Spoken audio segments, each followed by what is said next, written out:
করছেটা কি? বিছানটা তো নষ্ট করে ফেলাইতে আছে, একদম মাইরে ফেলামু। কি হয়েছে? আরে সোনা বাবু, কি হয়েছে? কান্দো না, যাও, ঘর থেকে বাইর করে দেবো একদম। যাও, তোমার মেয়ে নিয়ে তুমি চলে যাও এখান থেকে। যাচ্ছি। ফুটপাতে বসে রয়েছে।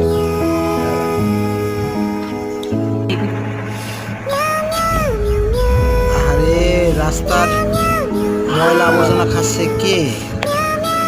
তোমরা এখানে কোত্থেকে আসছো? চলো আমার বাড়িতে, চলো, ভালো মন্দ খাচ্ছি।